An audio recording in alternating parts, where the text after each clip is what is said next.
This is hi, it's Mark Dodds, People's Pub Partnership in the Curfew Micropub with Dave. I don't know your surname. Yeah, Dave. David Cook. David Cook.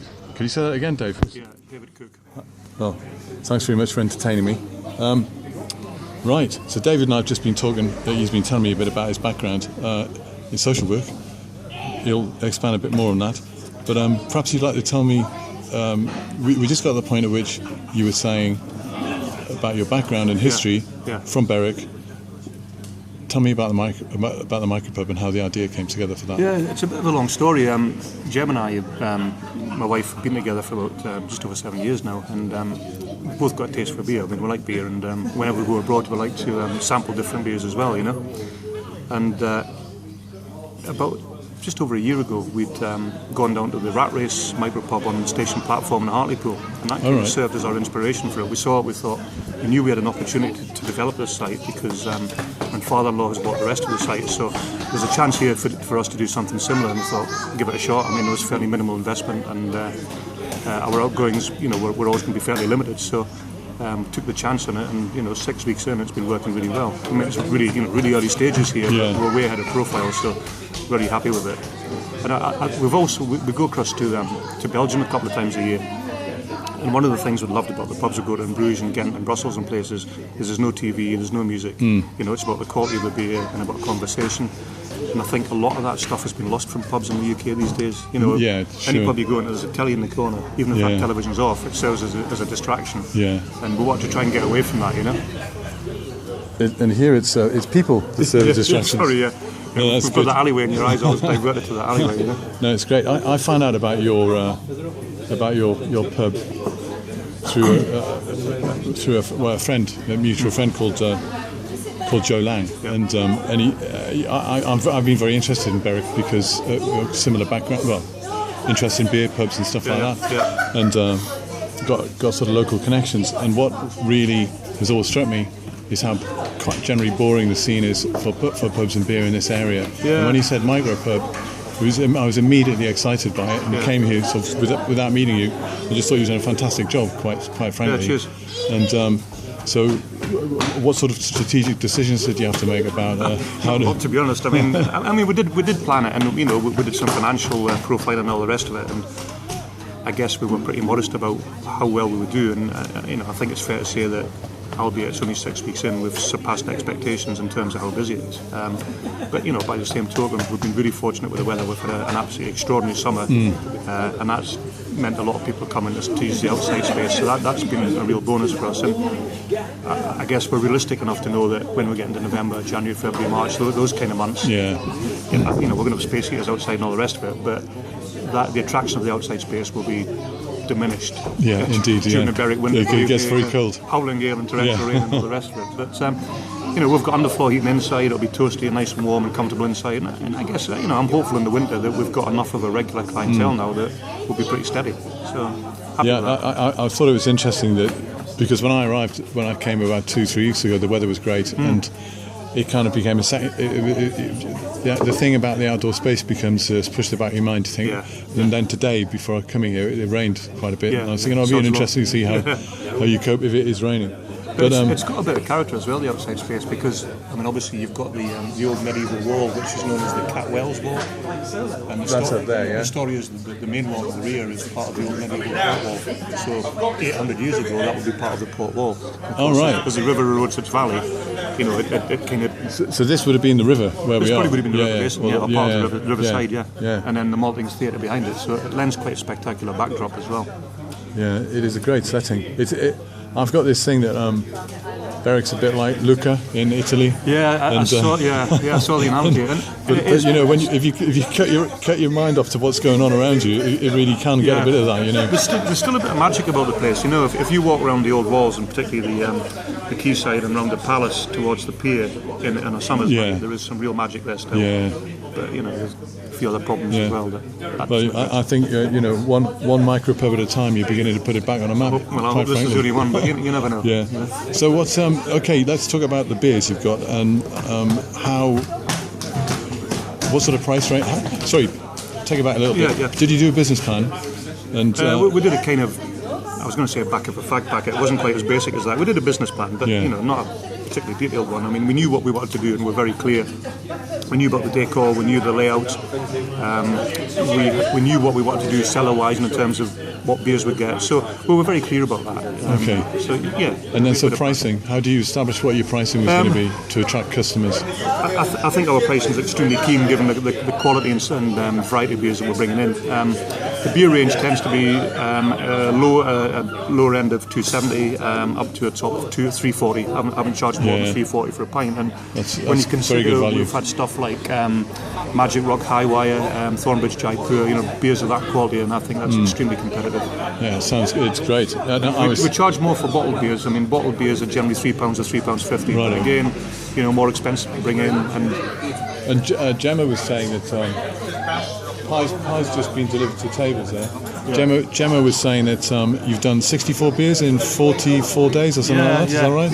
Yeah. So pretty I have impressive. no idea how many we've done, but we've got a brilliant supplier, and we share a national supplier with some other pubs, but we've got one brilliant supplier, and we're starting to source beers direct from breweries as well. So Tempest and Kelso, which is quite local, we get beers direct. Tempest, only 24 miles away, a really good micro who are expanding at the moment. They're moving to new premises. And Alchemy and West Lothian, again, we get direct from them. And I've got a few others lined up for direct delivery as well. So. And there's another local one you mentioned earlier, Bear Claw. A young guy called Ricky Graham. He's been running for about 2 years now, and he's got a brewery in Spittle, in an old slaughterhouse unit in Spittle. And he's producing some brilliant stuff, really, really good stuff. We get a lot of his Cascade, which is an unfined pale, and it absolutely flies out the door. Really good Cascade, unfined pale. He's good at what he does, and he's I think he's starting to expand a bit, but he works here a couple of nights a week as well. Oh, as well? Yeah. That's so good. Good like that. to have. Have you got any plans to go and work in a brewery at all? Not at my age, no. I mean, I'll let other younger people do that, but yeah. Okay. So what's I've got a prompt here and I can't even remember what it is. Yeah, so obviously your covered business is pretty good, and customer. What kind of customer feedback do you get? Yeah, I guess that we hadn't really any. We didn't anticipate the sort of range of customers we'd get, and I've been a wee bit surprised. It's been Berwick's not a moneyed town. Average wages for somebody in full-time work in Berwick are about 30% below the national average. As much as that. Yeah. I mean, there's not a lot of well-paid work here.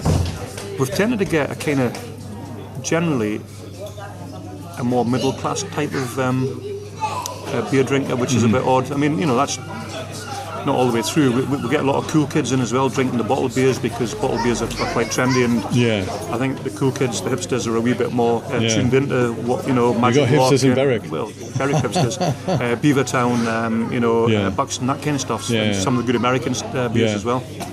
A good mix. I mean, we're in the summer season now. We're getting quite a lot of visitors to the town as well coming in, and the outside space, as you can hear, is good for kids as well. Absolutely, a variety, But, and the general mix of draft beers on the bar. You've got 4 draft on all the time. Yeah, we've got 4 casks on all the time. I mean, the pattern that we want to maintain is a stouter, a porter, a best bitter, a pale, and then an IPA. And there's a bit of variation with that, but that's the sort of general range I want to keep on. So. And what happens to people who love premium lager?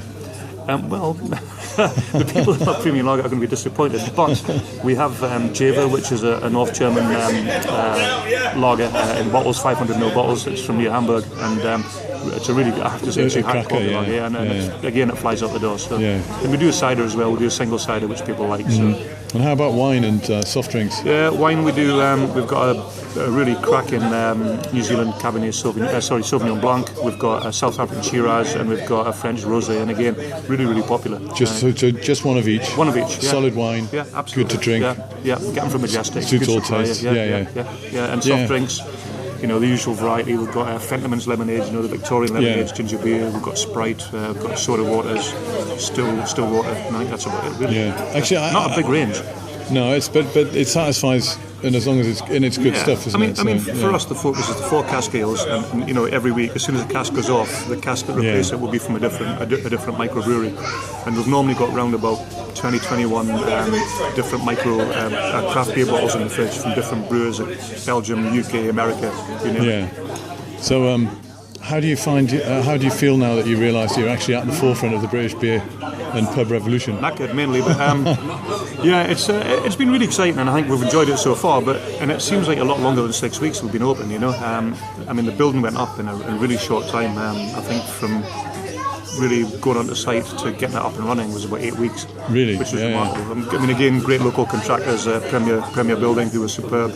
And you know, the family's put a lot of hard work in as well. Yeah. I mean, we've worked long hours to get it to this point. So. Yeah, no, I really I mean, I really admire what we've done. I absolutely love it, and I have to say, coming up here to Berwick and finding you haven't done this, it's a bit of joy. In all honesty. I mean, there are some other good beer pubs in Berwick. I mean, you know, I've got one of my mates runs the Pilot, and you know, I think the Pilot front bar is one of my favourite bars anyway.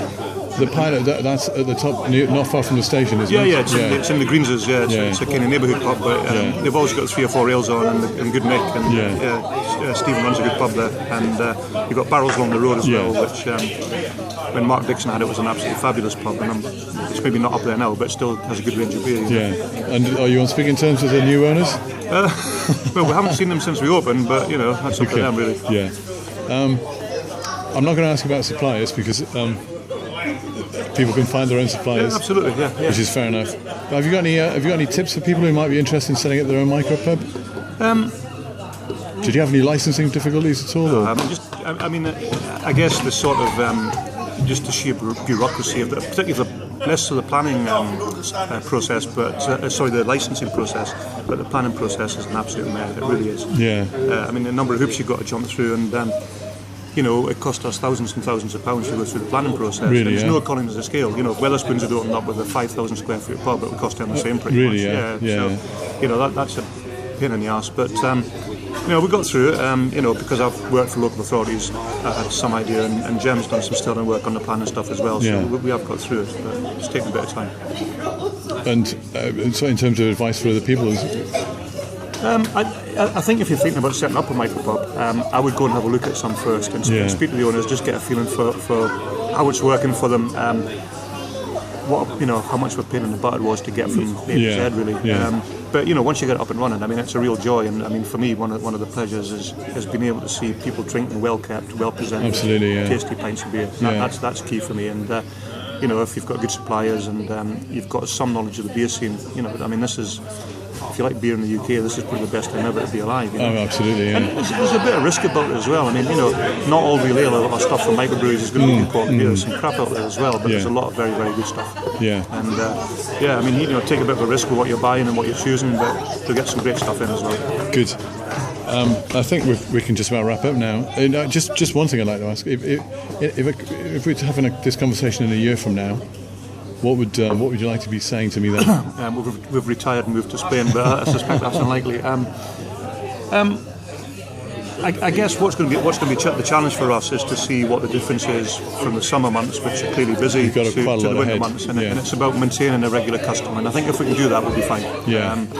And you know, I guess the feedback so far has been very good. People like what we're doing.